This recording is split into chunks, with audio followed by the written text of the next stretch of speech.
Leadership development helps train the skills necessary for effective decision-making, mentoring, and teamwork. My name is Corporal Gray. I will be briefing you on leader development.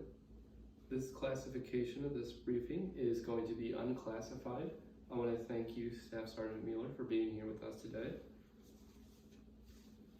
And if anyone has any questions at any time, feel free to raise your hand.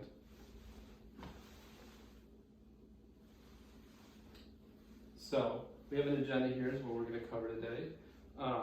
So we're going to cover what an Army leader is, the core leader competencies, and effective teams. We do have the risk assessment as low, just a couple key indicators for that to take into consideration. First one is going to be in case of a fire, you will directly exit to my left and take a right out the doorway. Then you will follow down the stairwell and wait outside for further instruction. Another one is going to be the coffee pot. The coffee pot is hot. Be careful and cautious when using the coffee pot, and just take that into consideration with that. So, a general is just General Douglas MacArthur once said, "A general is just as good or just as bad as the troops under his command make him." So there are many things that can make a leader, but it all follows through the chain of command. A leader is only as good as his subordinates and his chain of command.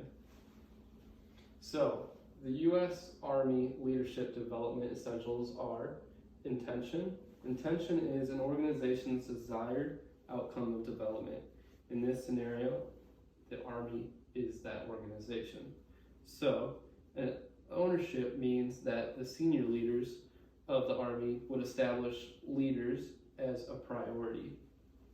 And accountability ensures that senior leaders are being held accountable to ensure that the junior leaders and below are receiving the necessary training and mentoring as such.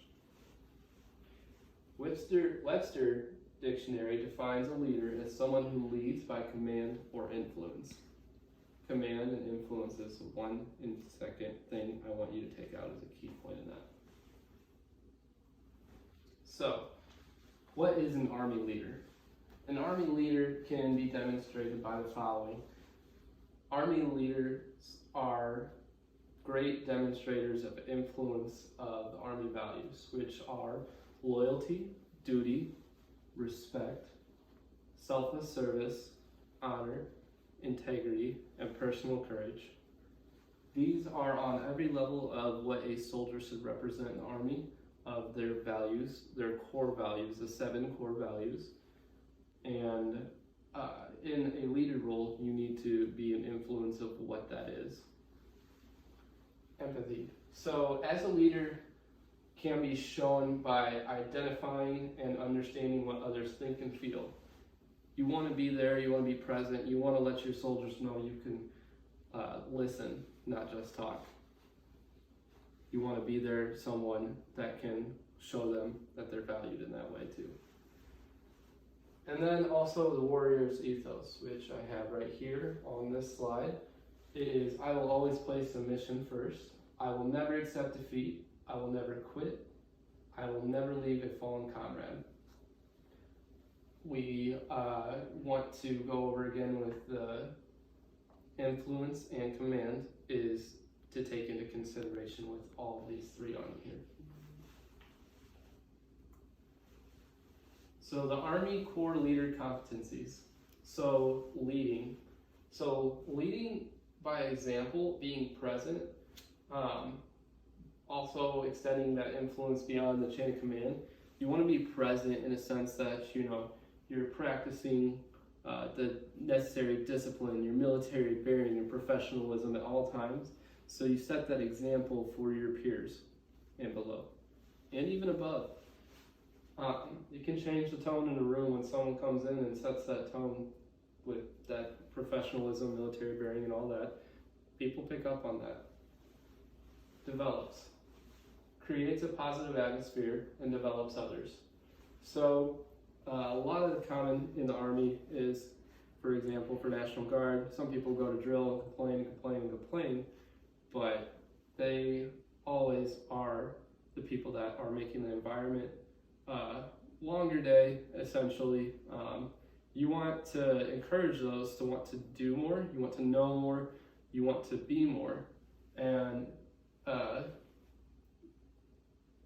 a negative attitude can be cancerous to your team's culture, as that can be impacted by influence also as well as command.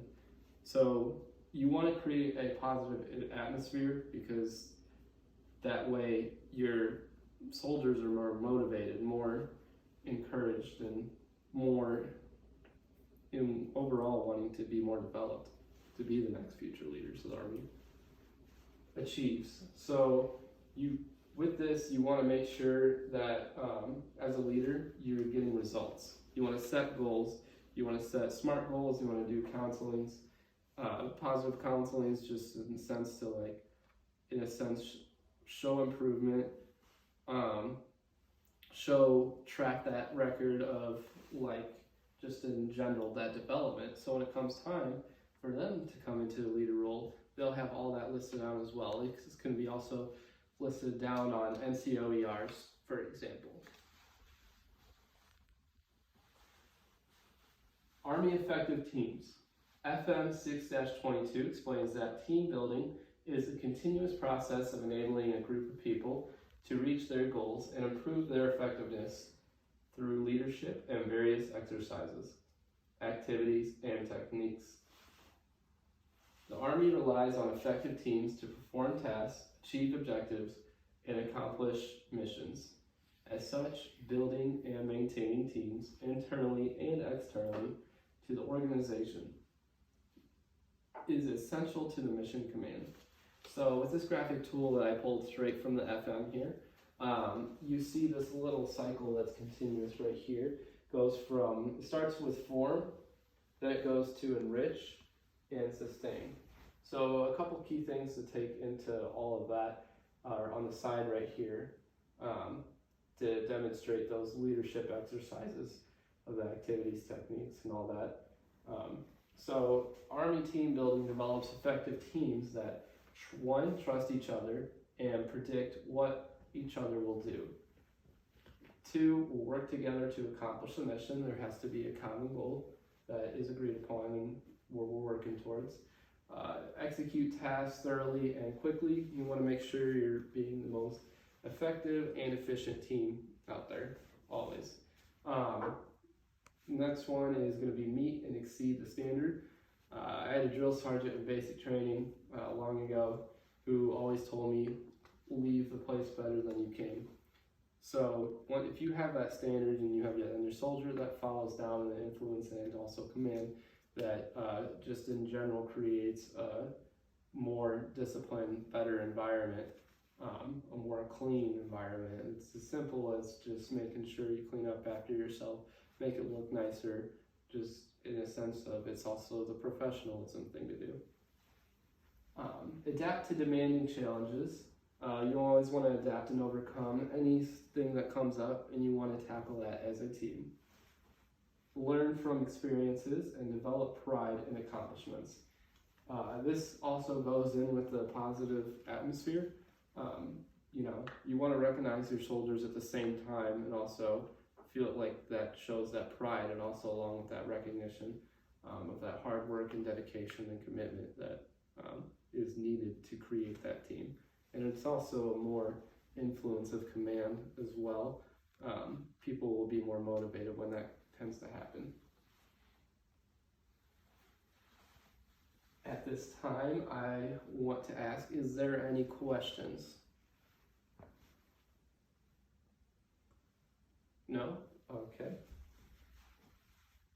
I just want to leave you off with a couple things real quick. You don't lead by hitting people over the head. That's assault, not leadership.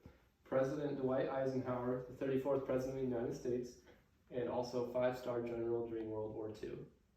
I know this quote seems a little silly, but I want to take into account that what he's meaning by this is don't be a dictator leader. Be one whose influence of command that extends beyond just your chain of command, that extends beyond just your squad, your platoon, your company.